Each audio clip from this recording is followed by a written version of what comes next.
Last time we were talking about immigration, which of course led us to consider things like citizenship and the very existence of the nation state.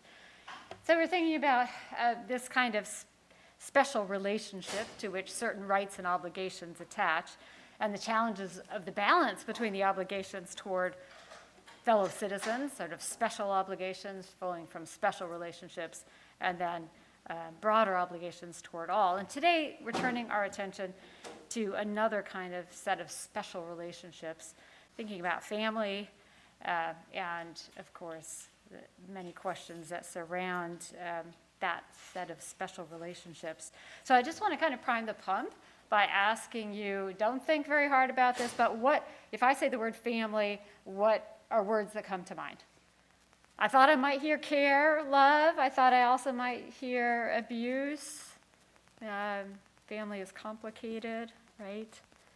All right, well, that's maybe enough to get our pump primed a little bit this morning. So we could say a family is a group of people living together, right? So there's something we tend to think a family lives together. Of course, families don't always live together. So it's a kind of a set of social connections. Often those connections are biological. Often those connections are sexual, but not always, right? Often the biological and the sexual set of relationships are intertwined in complex ways, right? So if you think about the very traditional heterosexual nuclear family, you've got a sexual relationship that gives rise to biological relationships to children. Centrally, also, family relations are economic relations, right? If it's people living together in a household, we think about shared resources, shared living space, shared food. So it's a space of modified, if not completely obliterated, property relations. We've talked about property earlier in the semester. So how is property altered within the family, within the space of the family? We think of the family as the context, the primary context within which children are raised, so a space of nurture as well as a space of intimacy. But of course, family is not always a site of belonging and safety for everyone. It's also a site of domination. It's a site of exploitation, harm, exclusion. So the very expectation of intimacy gives rise to particular kinds of vulnerability and particular possibilities for forms of domination. So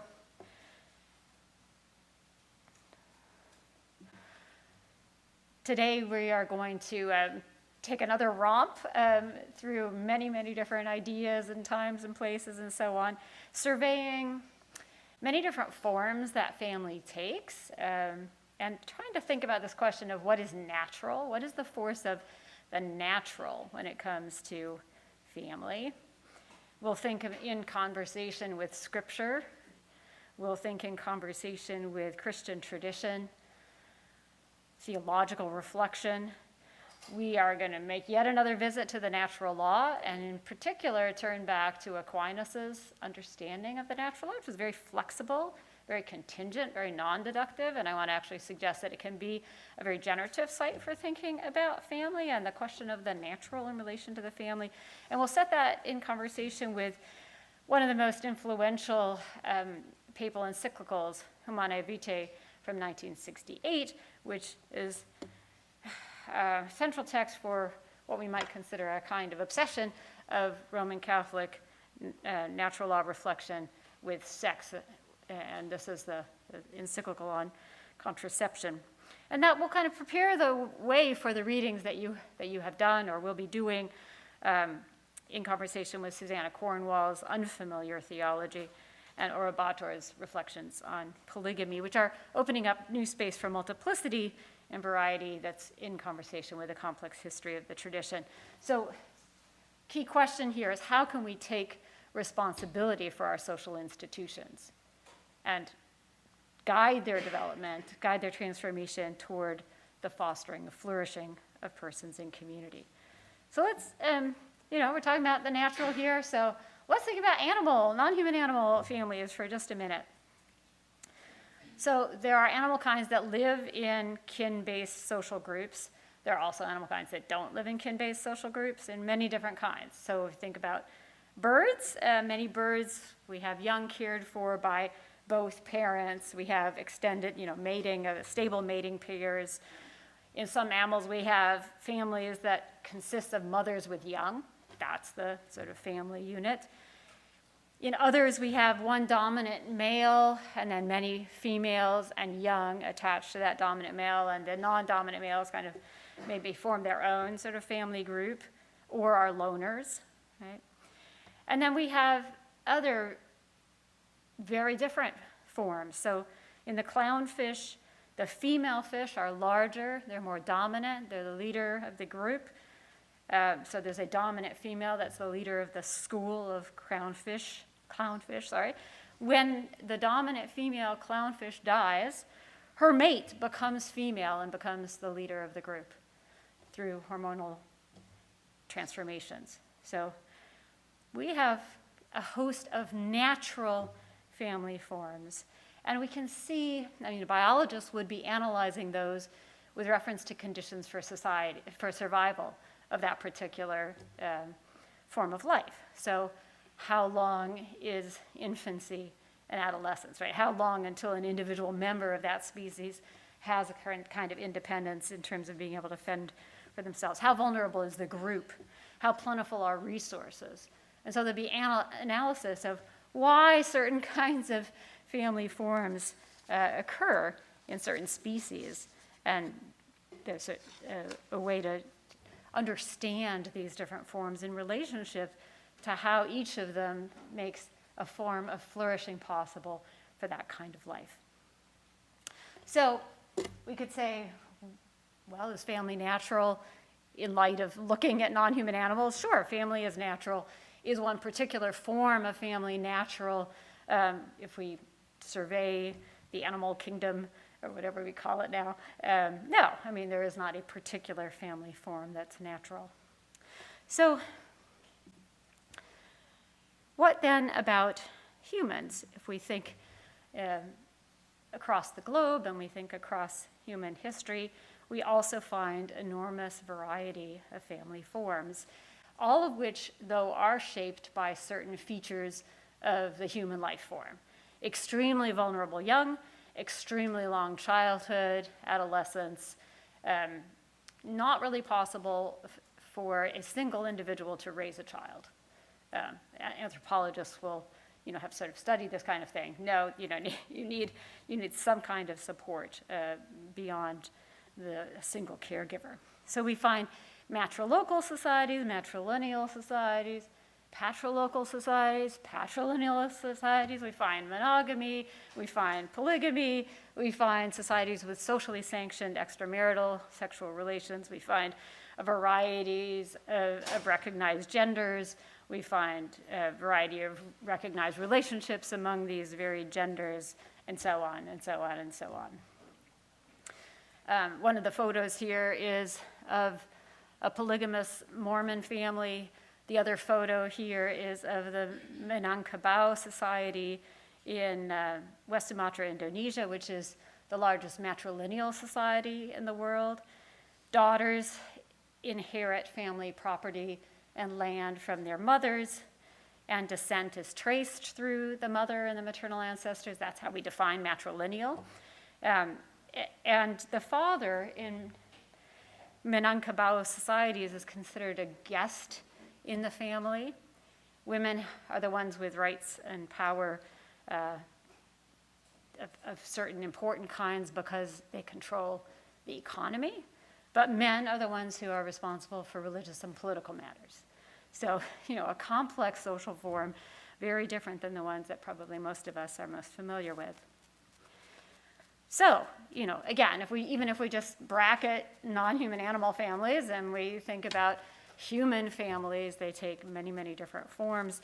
So again, what is natural here is a very complicated question.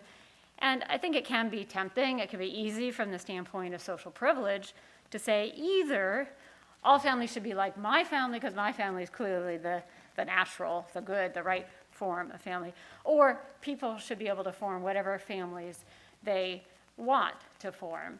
But this freedom, this choice can be a very complicated thing when you factor in power dynamics. Right? What is a free choice of someone who is on the underside of power? So what might Scripture have to say to inform this? And you may be bracing yourself because you might be thinking, okay, it's all going to be bad news here. We know that already, right? Well, we might start at the beginning with, and I probably should have done this in the other order. We could start with Genesis 1, creation of humankind in God's image.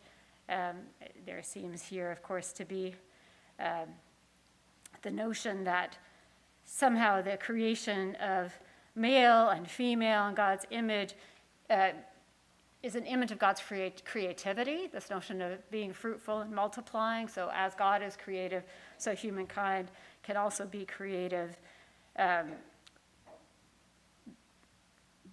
Going back to what actually should have been second, Genesis 2, God forms the earth creature, right? Adam, the earth creature, is formed from the dust of the ground, and the earth creature can find no helpmate until God takes a rib from the sleeping creature to make a helper as the partner of the earth creature. And so Adam, the earth creature, now becomes Ish, man, and Ish now has Isha, the woman. And of course, these passages are often taken as scriptural grounding for marriage as of one man with one woman, a scriptural grounding for the nuclear family. We have Adam and Eve, Cain and Abel, a kind of perfect nuclear family of 4. We have a one flesh union of bodies, but also holistic intimacy and shared life. And sometimes domination is presented as entering the world as a result of sin. So Eve is told after the apple has been eaten, your desire shall be for him and he shall rule over you. So here patriarchal relationships are depicted not as natural, not as the created intention of God, but as fallen. Cain murders Abel, so families can be a site for envy, for competition, for terrible destruction. But we also have to say that there are assumptions of heteropatriarchy that are seemingly baked in from the start, even prior to the fall. So if Adam is just the earth creature, genderless or gender ambiguous, still the woman is taken out of the man, Isha out of Ish. It is the man who speaks. It is the man who then now has the partner. So yes, one can interpret these stories in ways that are less or more heteropatriarchal, but some elements of that seem to be in there. If we continue through the Bible, we find, again, a vast variety of forms of family. So even if we say, well, there's somehow a nuclear family at the start here, we find polygamy taken for granted in the Hebrew Bible, concubinage. Clearly, the context in the Hebrew Bible is primarily of a society that's desperately concerned for biological survival, for continuity amidst really challenging situations. We see how women suffer if a marriage remains childless. So there's this persistent theme of the desperation of childless women, of the older woman who finally does give birth through God's blessing, childlessness as leading directly to polygamy and concubinage so that a man could have a son in this patriarchal, patrilineal society. And God's blessing, the covenant, is traced through genealogy, right? In times of precarious existence, tracing that the family has continued, that this paternal line has continued, is a way of finding hope that the blessing continues. And so we have many begats, right? Many begats that leave out women, and yet also, surprisingly, sometimes include women. The divine blessing moves in non-traditional ways. So we also get kind of speaking out of the side of the mouth in the midst of this highly patriarchal society, the persistent theme of the ways in which divine blessing goes to the margins, Right? Divine blessing goes to the unexpected location, which is often the location of women. So, yes, there's heteropatriarchal themes, and then there's also the undermining of those in surprising and interesting ways. And this is then further underscored by Jesus, right? Jesus, who seems decisively to relativize biological family ties, and also, we could say, also to relativize stable and traditional gender identities. Pointing to his disciples, he says, "Here are my mother and my brothers, for whosoever does the will of my Father in heaven is my brother and sister and mother." So the community of seekers after the kingdom, the community of Jesus' followers, the church, are configured as family that displaces the biological family, or that supplements the biological family. And that is linked with eschatology. There's no need for ongoing biological reflection. The promise now moves through this family that's created by the divine call. There's a transformation of the natural. So whatever the natural is, and that could be nature as created, could be nature as fallen, but whatever nature is, it becomes relativized here. Right? Relativized. We have to ask ourselves again, where are we in the narrative of creation, fall, redemption, and eschatological consummation? Or think of the Lord's Prayer with its intimate address to Abba, echoing Isaiah. So the reign of God is the reign of a father to whom one can turn for care and forgiveness, transformation of gender norms, right? The typical Roman paterfamilias is not Abba. Or the Trinity, family relations deeply woven into this doctrine at the heart of Christian theology. Families as imaging the love of Father and Son, the love of Father and Son, which is the Spirit. So understood, we have an anomalous single-parent family. Or we might think of Spirit as Sophia, multiple ways in which to understand the familiar relationships here. Human beings all are figured as children of God, but Jesus is God's only begotten, through whom other Christians are adopted into the household of God. So we have a high sanction for adoption, another unnatural form of family relation. The relation between Christ and the church is configured as marriage, just as the relation between God and the people of Israel was configured as marriage, a way to capture a relation of intimacy, but of course also, again, heavily gendered. Not surprising given the gender norms of the time. So there's ongoing ambivalence about the family, threaded through Christian tradition, and expressed in part through the long-standing notion that celibacy is a higher form of the Christian life than marriage. Asceticism seen as a kind of athletic training for the kingdom. Later monasticism is configured as a substitute family, a family that eschews biological reproduction. It's headed by an abbot, or it's headed by a mother superior. An abbot is a father, an abba, right? So here we have a kind of chosen family, a family that provides the kind of social and economic support that families typically do, but a decisively different family form, and one that is intended to witness to the kingdom, right? Is intended to be eschatological. Is not claiming to be natural, it's claiming to be the form of life that we find in the kingdom. And we have this long-standing notion that freedom from responsibility for caring for children, freedom from responsibility to blood relations, enables particularly powerful forms of service to God. All right, now I want to think about some of this in relationship to Thomas Aquinas on the natural law. And so just to remind you of some of the things we talked about way back when, earlier in the semester, for Aquinas, The human grasp of the eternal law is the natural law.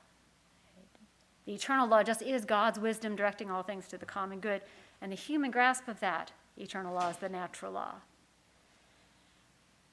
So among all other creatures, the rational creature, as he puts it, is subject to divine providence in the most excellent way by partaking of a share of providence, by being both provident for itself and for others.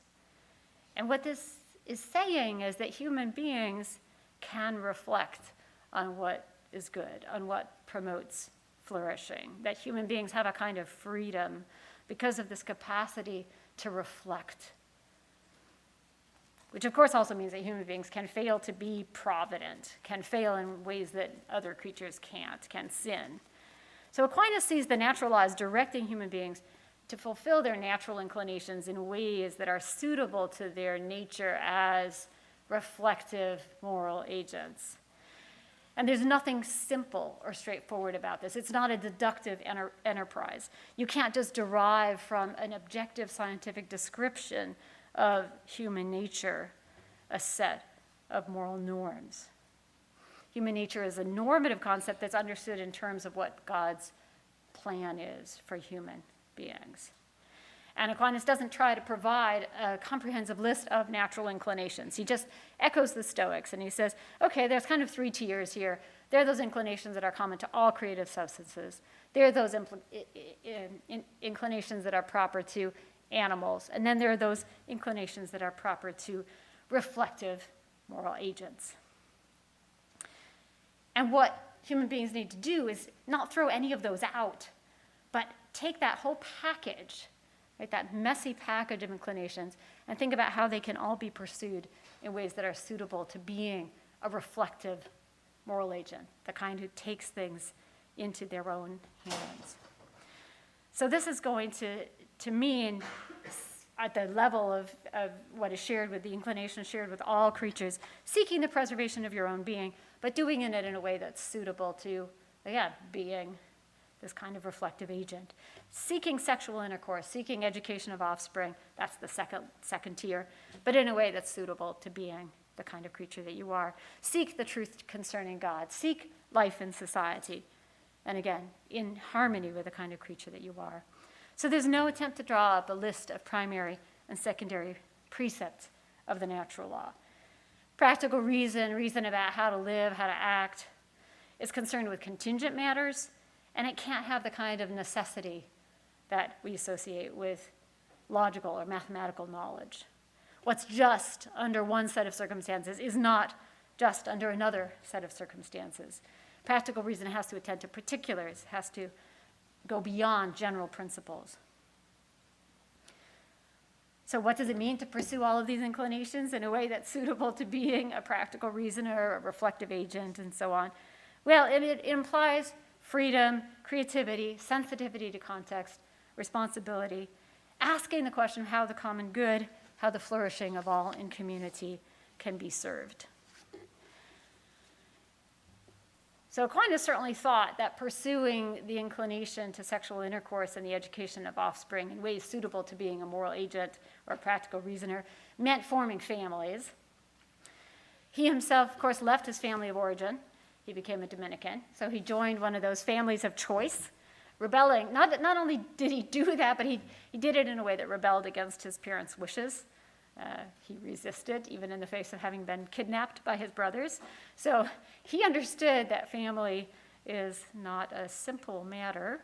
Not everyone is called to pursue these inclinations in the same way. People are called into different kinds of family, have different kinds of vocations. But as the natural law tradition, so Aquinas is an important moment in the formation of this natural law tradition of reflection, but it's very focused on contingency and reflection. But as it evolves through the centuries, it loses much of this orientation to creativity, to context, to contingency, particularly when it comes to matters of sexuality, and therefore a family, as family is bound up with sexuality. It becomes a way to sanction certain acts and certain relationships and to stigmatize others by way of appeal to what is natural and what is unnatural. So natural law loses connection with the polyvalence of the early Christian tradition, with scriptural tradition, loses the openness to context and change. And we see this in Humanæ Vitæ, 1968. Here we have a natural law appeal in defense of marriage as a one-flesh union of man and woman, in which each act of sexual intercourse must remain open to conception of new life. So marriage is seen as having two functions. It has a unitive and it has a procreative function, and the insistence is on keeping these things together. The unitive and the procreative must be realized together. They can only be realized within marriage. Marriage is a sacrament, a sign of the love of God for humanity. And to seek union with a partner through sexual activity without being open to procreation goes against the natural purpose of sexual activity and is regarded as disordered. So sexual activity, a physical set of actions, is seen as having a natural purpose. Right? A natural purpose of procreation. Non-procreative sex is regarded as incapable of giving rise to the fully personal union of marriage. So non-procreative sex might be participated in order to achieve union, but the argument here is that it cannot achieve union, cannot bring together heart and soul and body, because it's separating the unitive from the procreative in ways that are objectively, on this view, impossible.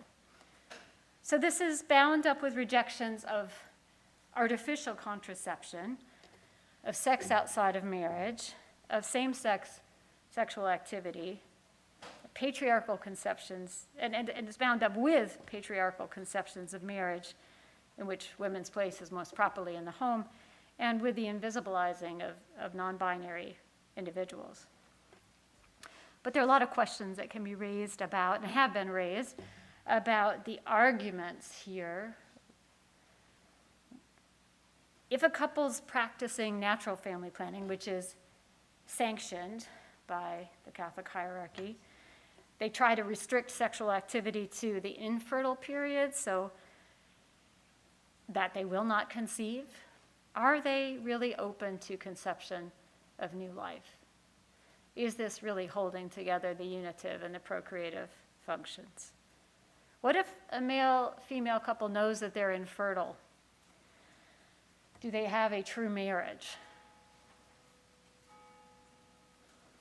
More generally, in many, many areas, we enthusiastically accept results of human ingenuity. We accept artificial inventions.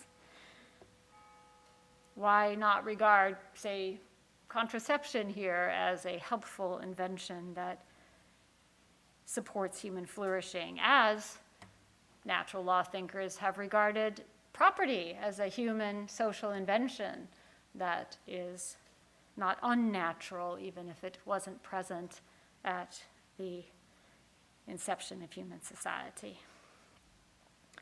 Beyond this, a bigger question is whether this is an approach that allows principle and theory to take priority over people, their suffering, and their flourishing. Why shouldn't the central concern be what makes for holistic flourishing of persons in relation to one another? Why shouldn't we be primarily concerned about asking what sorts of families allow children to grow up feeling secure, feeling loved? So this is really the central enterprise that Susanna Cornwall is engaged in her Unfamiliar Theology, trying to restore some of the polyvalence of the tradition that truly is there, but that can be obscured when we look through certain lenses. And she's trying to seek to defend non-traditional forms of marriage and family as signals of hope of the possibility of change, developing theologies of non-biological generativity that don't disparage non-biologically procreated bodies or non-biologically formed families. So we might ask, well, why does the possibility of change bring hope for her?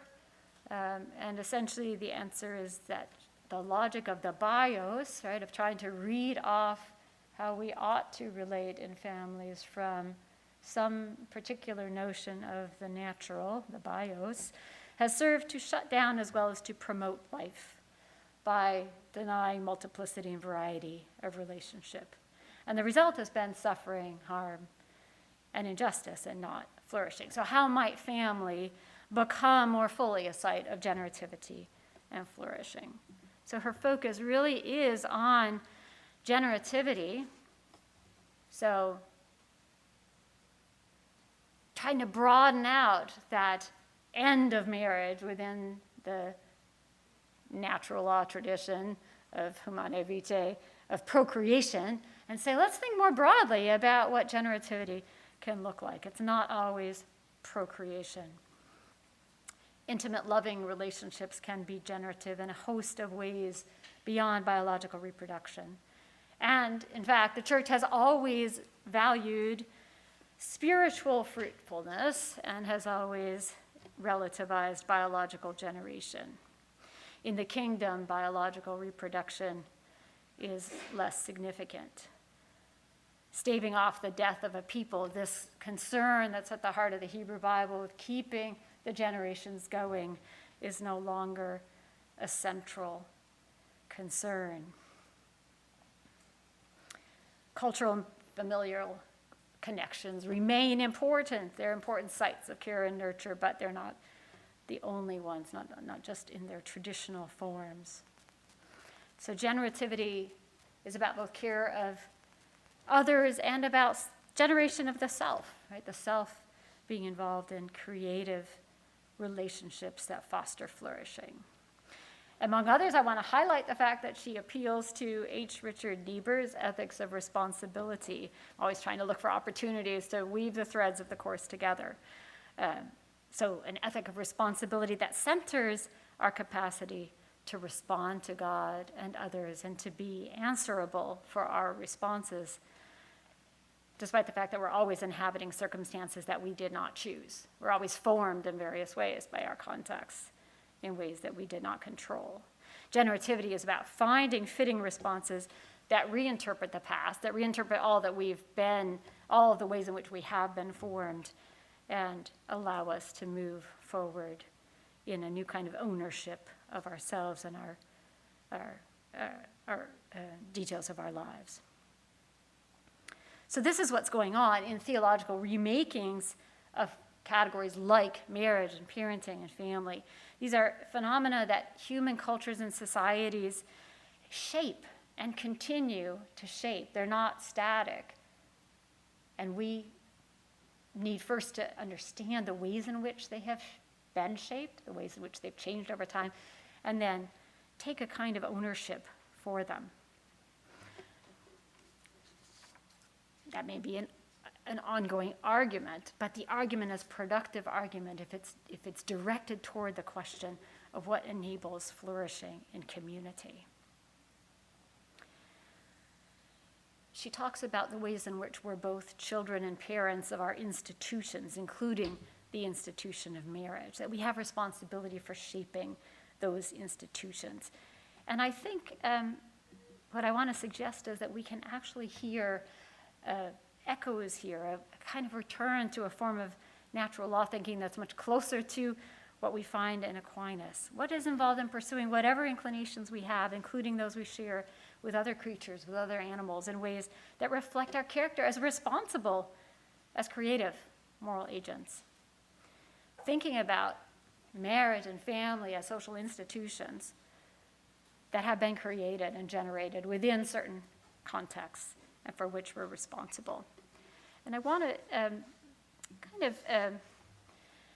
think about this now in conversation with a text that it's not on your required reading, it's a text on the recommended reading by Hortense Spillers, and maybe some of you have actually come across this text in other contexts. But it points to significant ways in which this responsibility for institutions has been abused, so kind of not the positive side of responsibility for them, but a negative side, but a very important angle of analysis. So this, Hortense Spillers is an American literary critic and Black feminist scholar, professor of English at Vanderbilt University. And this essay of hers from 1987 is probably her most famous work and contribution, drawing on feminist studies, cultural studies, semiotics, and takes as its point of departure something, the 1965 Moynihan Report. And we've been talking about Humanæ Vitæ, really similar time period, right? This Moynihan Report argued that the Black society in America was in crisis because the Black family was in crisis. The family, the basic social unit of American society. And it was trying to be empirical and scientific, right? So part of the theme here is what trouble do we get into sometimes when what we think we're doing is giving an empirical scientific analysis instead of reflecting on our own responsibility for our normative commitments. So observing fewer marriages, more illegitimacy, more divorce, greater welfare dependency, and diagnosing the absent Black father as the key problem in African American families. So matriarchal family structure is seen as a defect given the dominant American norm of the patriarchal family. And the matriarchal structure of Black culture is seen as weakening the ability of Black men to function as authority figures. So Black men need access to jobs so they can become proper heads of families and reverse these problematic family structures. So clearly, in some way, Moynihan and this report are trying to be supportive. There's a problem, we need to fix the problem. We need to empower Black men, we need to allow them to become patriarchal leaders of their families. But very problematic analysis. And the phrase blaming the victim became popularized in response to the Moynihan report. He blamed Black families for problems that were rooted in structural racism. But decades of talk about the need to shore up the traditional family, decades of talk about welfare dependency and its problems are bound up with this report. And Spillers suggests that we need a historical lens on this. And we need to do ethical reflection. We need contextual analysis. We need to look at particularity. It's not enough to have some sort of general norms floating around. And she notes the ways in which slavery imposed a matrilineal structure on the enslaved. The offspring of enslaved women were slaves regardless of who their fathers were. Often enough, the father was a white slave owner. And in other respects, the enslaved were often robbed of gender. There's no opportunity to embody dominant gender norms. Motherhood was denied. Children were often taken away.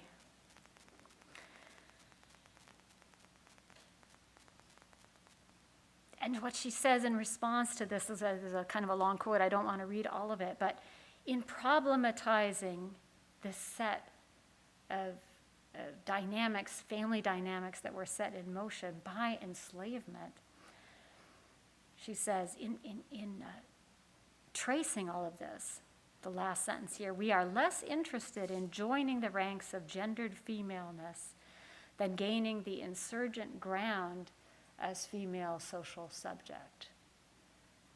Right? So we do the historical contextual analysis.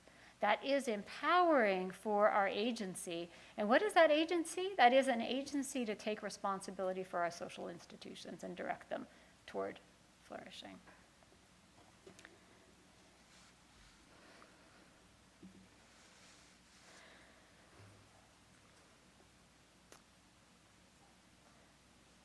Well, what about polygamy? I'd say polygamy is not really a particularly live issue in the US right now. It has been at certain points in the past, but it is a very live issue in other parts of the globe, particularly in the African continent. there are many different phases to reflection on this issue. Should African Christians seek to impose monogamy as something that's Christianly required? Or should African Christians respect polygamy as an indigenous and Islamic custom, refraining from imposing Western imperialism? Should African Christians critique polygamy as oppressive and exploitative of women? This is not Western imperialism. This is about women in societies that are oppressive and exploitative. How do we distinguish Western imperialism from a critique of oppression and exploitation? Whose voices are critical on this subject?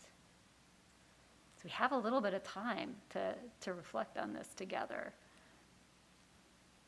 How do you think about these competing concerns? Are these norms that we should be suspicious of because they come from the West? Are these deep Christian commitments that have to do with what conditions are necessary for the flourishing of women who so often have been on the underside? How do we begin to think through an issue like this?